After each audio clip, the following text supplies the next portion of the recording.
Ya. Buen día.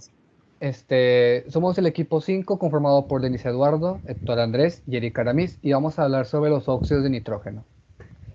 En estos últimos años se ha hablado mucho sobre el efecto invernadero y su impacto en nuestra vida diaria, ya sea por subidas de temperaturas o simplemente por cambios de temperaturas irregulares, provocando el deshielo de masas glaciares, migraciones de especies, entre otros. Y para empezar vamos a hablar con uno de los causantes de este efecto. Siguiente. El monóxido de nitrógeno es un gas que se genera antropológicamente debido a gases que emiten los tubos de escape de carros y centrales eléctricas y tienen lugares en la atmósfera por la reacción de dinitrógeno y dióxido. El dióxido de nitrógeno es el principal contaminante de los óxidos de nitrógeno. En la atmósfera, los óxidos de nitrógeno pueden contribuir a la formación del ozono fotoquímico, aparte de que es un gas tóxico, irritante y precursor a la formación de partículas de nitrato que conllevan la producción de ácidos y elevados niveles de PM2.5 en el ambiente, que pues también forman el ácido nítrico, que es en las lluvias ácidas.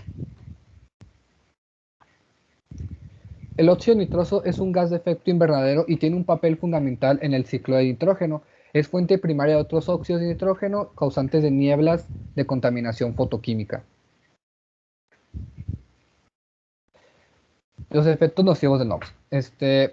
Al inhalar grandes concentraciones de NOx, logra provocar enrojecimiento y quemaduras cutáneas graves, sustancias corrosivas en la piel y ya, inclusive a largo plazo, aunque no sea la gran concentración, puede provocar la debilitación del sistema inmune y originar un edema pulmonar. Bueno, ya una vez que vimos las fuentes, vamos a ver las reacciones químicas en las que están involucrados los óxidos de nitrógeno que terminan dañando al ambiente.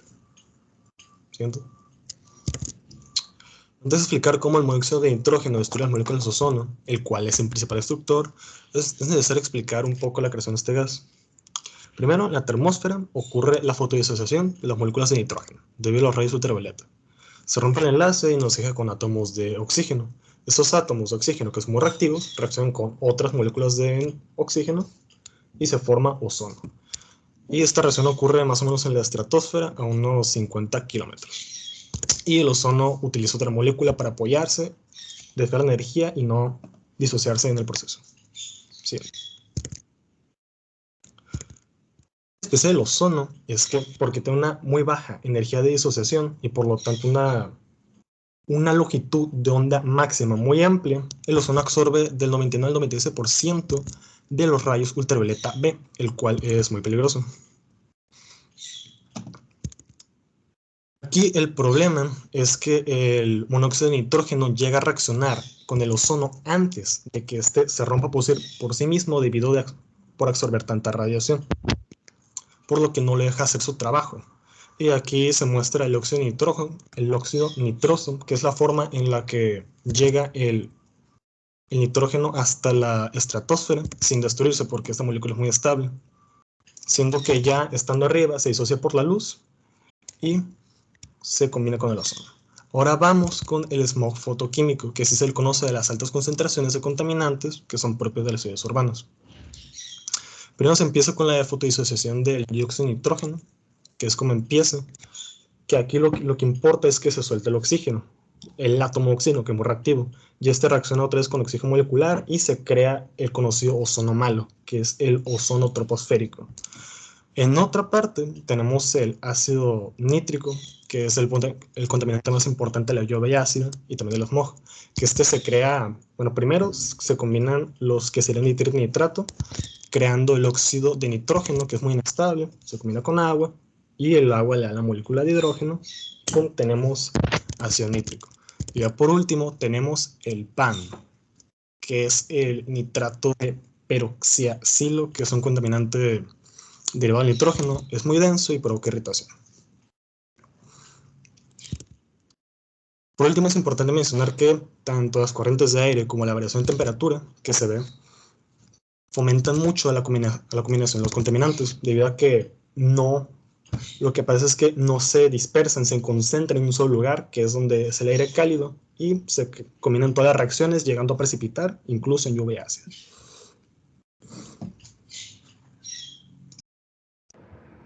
Y bueno, después de haber visto cómo se genera y los efectos nocivos en nuestra salud y en la atmósfera, pues veamos los métodos y técnicas de reducir o eliminar el exceso y control de óxidos de nitrógeno.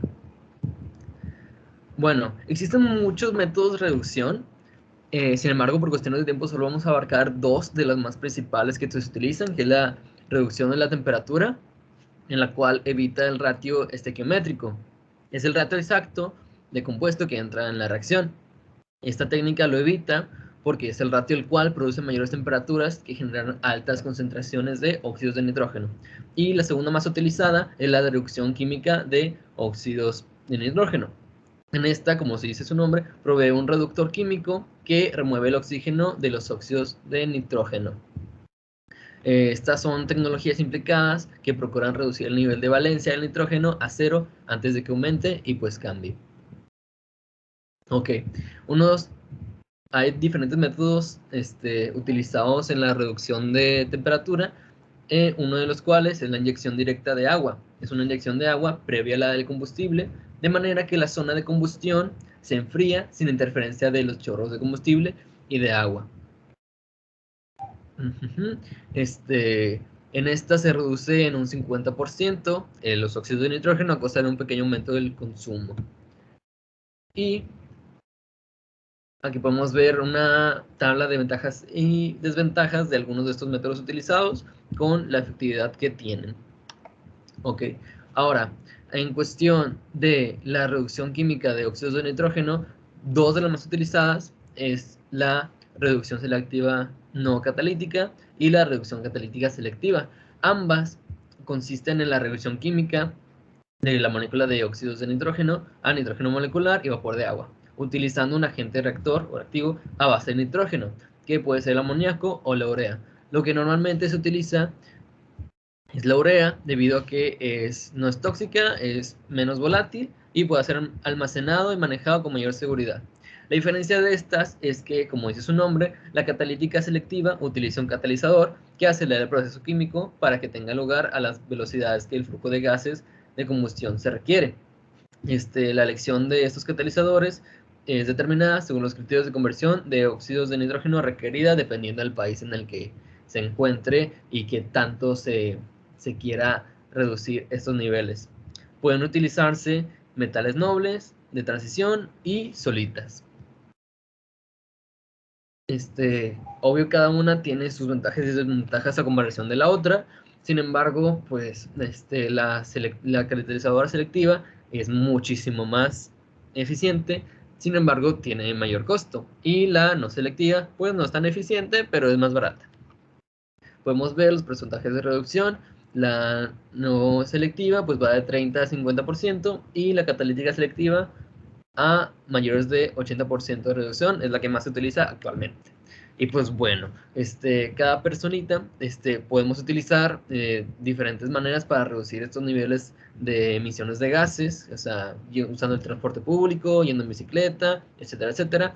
Sin embargo, la industria, pues, se pueden implementar muchísimas de estas medidas para ya sea prevenir las emisiones de manera principal o bien ya después de que se producen, procurar eliminar tantas como se pueda.